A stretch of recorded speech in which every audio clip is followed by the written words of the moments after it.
Hey everyone, welcome to the Happy Flosser podcast. My name is Billy Lunt. I am your host, and I am here to talk to you about all things dental hygiene to support you on your journey through the dental hygiene program. Welcome, so glad to have you.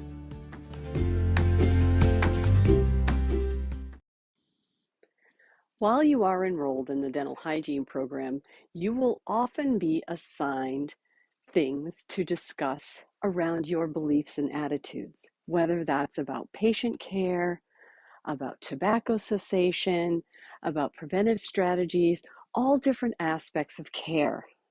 In this episode, we're going to talk about the ethics involved with your beliefs and attitudes around the profession and what defines an actual professional that is assigned the responsibility of treating patients. Now, you are defined as a professional by others. And so it's important for you to think about your beliefs and attitudes about what constitutes someone that's a professional.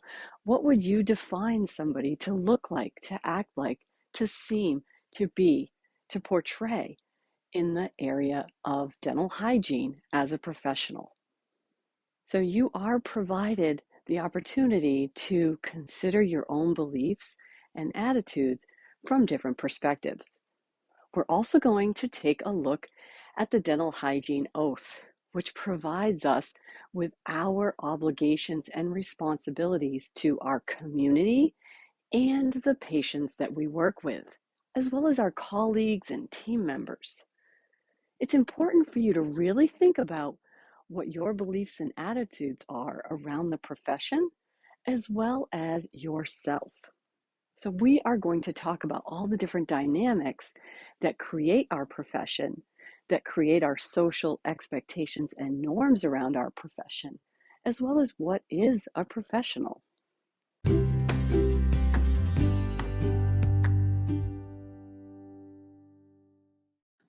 Hey, are you in dental hygiene school or just got your acceptance letter and just started dental hygiene school and you're worried about how you're going to fit it all in, what the evaluations are like, what the key strategies you need to set up in order to be successful? You don't want to have worked all this time to get accepted into dental hygiene school only to make some pretty major errors in your first and second semester. I've put together a course that will really help you set yourself straight right out of the gate and get yourself started on the right foot in dental hygiene school. Whether or not you're just entering school or you've done your prerequisites and you're just well on your way halfway through, this course is designed to help get you straight and keep you straight so that you can become a dental hygienist. Click the link in the show notes and check it out. You're able to take all of the theories and lessons and activities that you've learned about on your journey and really consider and contemplate everything that you've been told, everything that you've discovered as it relates to you, your own personal values, your own beliefs, attitudes, and perspectives about the profession of dental. So as you move forward in your profession, dental ethics and jurisprudence is going to be one of those things that are kind of the base core individualized piece of your profession moving forward. Consideration of your own beliefs and perspectives really helps you see kind of where you're at, as well as where you're going and where you want to go. It will help you discover maybe some inconsistencies that may exist, or maybe areas of learning opportunity so that you can develop your strengths and abilities to achieve your goals.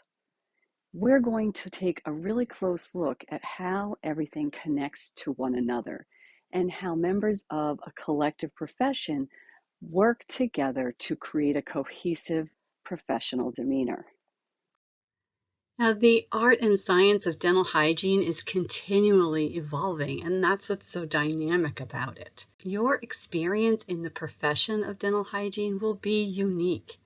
And the art and science of dental hygiene, because it continues to progress and evolve, like, for example, there's some states that allow an independently practicing dental hygienist, or allow hygienists to practice in alternative settings.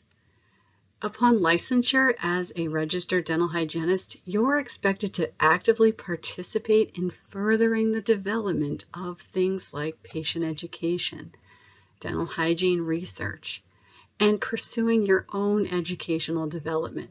You want to be able to be part of the community and reach out to those individuals that are not able to access dental care in traditional settings.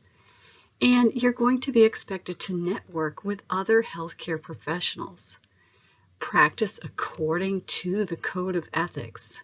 You're going to be faced with non-clinical decisions, and principles do exist for you that help guide the relationship between dental hygienists and patients. There are moral standards that the public expects healthcare providers to have. Ethics determine the norms that members of a profession should follow, from things like the ADHA Code of Ethics. This will be a guide for you. Now, ethics are the general standards of right and wrong, and they help us as a guidepost. They guide behavior within a society. And this is stuff that I want you to be considering when you're thinking about your own beliefs, attitudes, and feelings about things. So what is your perspective? What's nice about the Code of Ethics is it provides you very concrete guide on what your behavior should be, and generally accepted actions that can be judged by determining the extent to which those actions promote good and minimize harm. Ethics compel us to engage in health promotion and disease prevention activities. So an example of this would be recently, as 2019, the legislation passed in New Hampshire, which would include dental benefits for adults who qualify for Medicaid. And as early as last week, it's gone to the Finance Committee for approval. So the details are still being worked out. Now, jurisprudence and legal guidelines ensure that we are adhering to the norms, also known as the laws, and we'll talk about that. You will be faced with non-clinical decisions in your role as a dental hygienist. There'll be questions or dilemmas that are related to ethics and jurisprudence or professional code of ethics and some of the laws that are governing dentistry. Those will come up. Now, what are some examples of non-clinical decisions that you think you might face? Now, dilemmas require careful thought and action. This is a question mark, people. Think through those tough situations. Now, sometimes these difficult situations can really fill our heads and make them hurt. Learning the decision-making model and putting those skills into practice will take you from feeling very overwhelmed and stumped by an ethical question mark or a dilemma to feeling more comfortable with that question mark. Now, notice, careful thought is always required. Now, it probably takes more than one lecture for you to think about your beliefs and attitudes in healthcare and how they relate to others. What personal experiences from these viewpoints contribute to the perception of healthcare professionals? Now, think about when you were a dental patient. What were your thoughts about dentistry when that was your perspective? How about when you became a student dental hygienist? What were your thoughts about dentistry then? Did they change? Now, just as you're going to become a licensed clinician, what are your thoughts going to be about dentistry then? Have they changed since you've gone from being the patient to being the student to now almost about to become the licensed professional? Let's talk about value statements. Knowing a value statement, how clear are you on your values? And let's relate it specifically to a dental hygienist. So the principles and values in healthcare, you want to go through a clarification process. So let's just do an example. So a dental hygienist's attire is unrelated to their professionalism. So would you agree or not agree that how a hygienist presents themselves and what they're wearing has absolutely nothing to do with their professionalism? Now, universality, if one judges an action to be right or wrong in a given situation, other people would make the same judgment in the same situation. Our code of ethics are based on principles. Universality is just an example. The characteristic, it states that if two or more people consider that same situation, that the same conclusion could be drawn. Now, I'm going to guess that most of you would agree that the attire that a dental hygienist is wearing is directly related to their professionalism. Let's define a profession. It's a limited group of persons who have acquired some special skills and are therefore able to perform that function in society better than the average person. Healthcare providers are granted special rights and responsibilities when they choose to enter a biomedical field. And once their specialized training is complete, those individuals become a member of a profession. I'm sure that makes sense to you. It's pretty logical. After many decades, there was a revision to our oath, and that makes sense because our profession had developed quite extensively. So in 1979, the revision was created, and this is our current dental hygiene oath.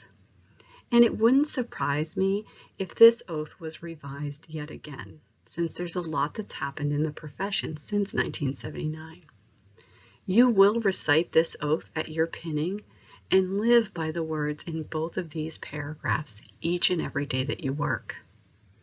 Think about how it's evolved from the first oath, but yet some of the foundational profession as it's defined is still in this oath. I practice as a dental hygienist. I affirm my personal and professional commitment to improve the oral health of the public, to advance the art and science of dental hygiene, and to promote high standards of quality care. I pledge continually to improve my professional knowledge and skills to render a full measure of service to each patient entrusted in my care, and to uphold the highest standards of professional competence and personal conduct in the interest of the dental hygienist profession and the community it serves. I read that dental hygiene oath at my own pinning ceremony, and it struck me. It was so powerful and profound. I still remember reading it. And I read it again when I graduated with my master's degree and had a different perspective, right? I had learned and grown and become a completely different person than the person I was when I entered the field. And my perspective had been different and changed. When I was reading the oath after graduating with my master's degree, I was looking at the oath from the perspective of someone who was going to be contributing to the development of the future of the profession.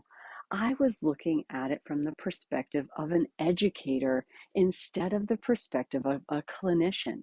And that was just an example of the natural process of growth and learning that happens over time.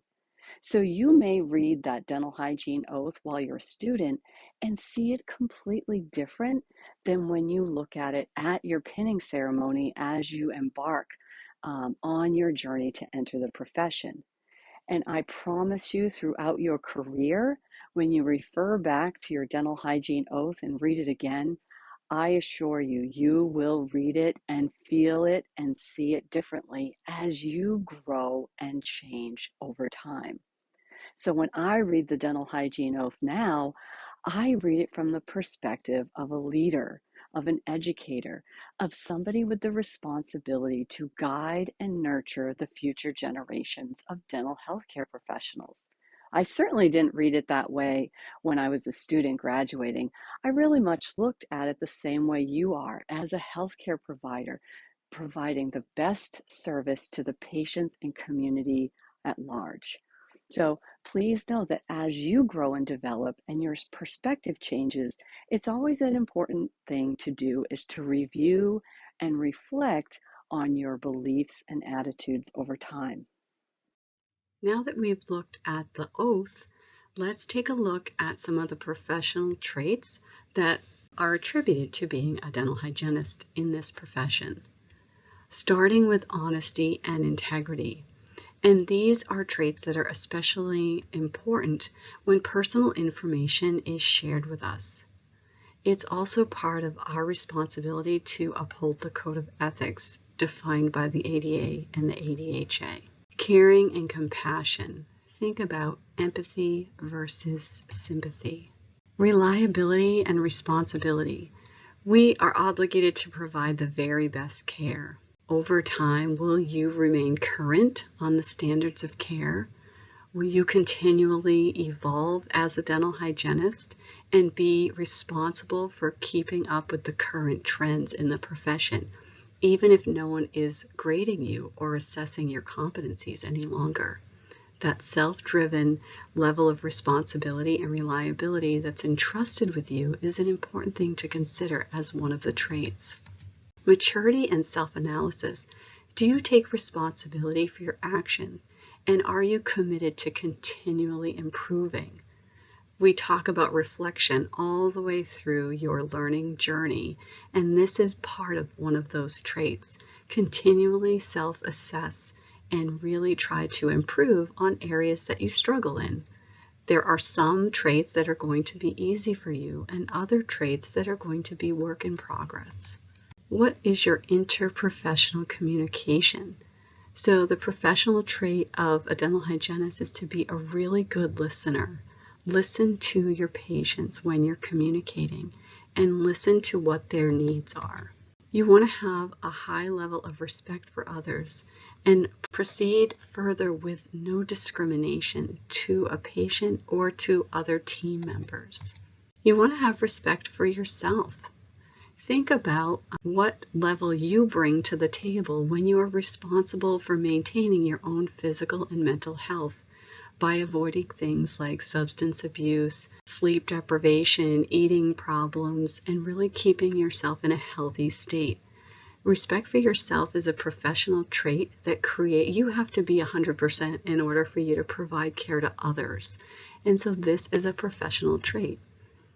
All of these take work and commitment on your part, and that's part of being a professional. One final suggestion about your beliefs and attitudes is reflection.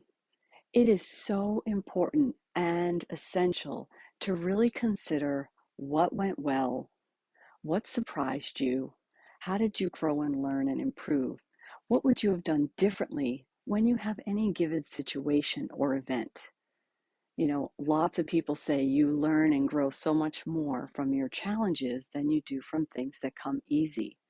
And I have found that to be true.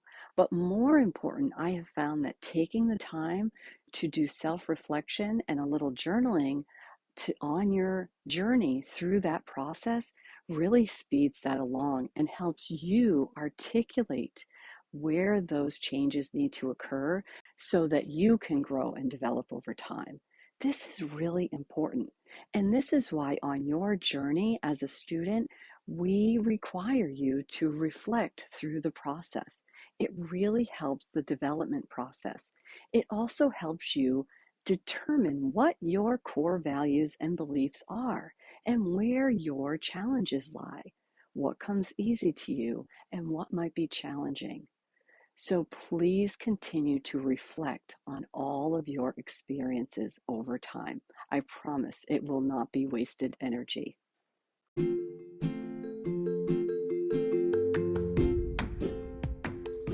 I would invite you to ask any questions at all that you need answered. Sometimes questions come up when you're listening to this podcast. If you have a question, most likely someone else has the very same question. I'd be happy to answer it and would probably share it in a future podcast.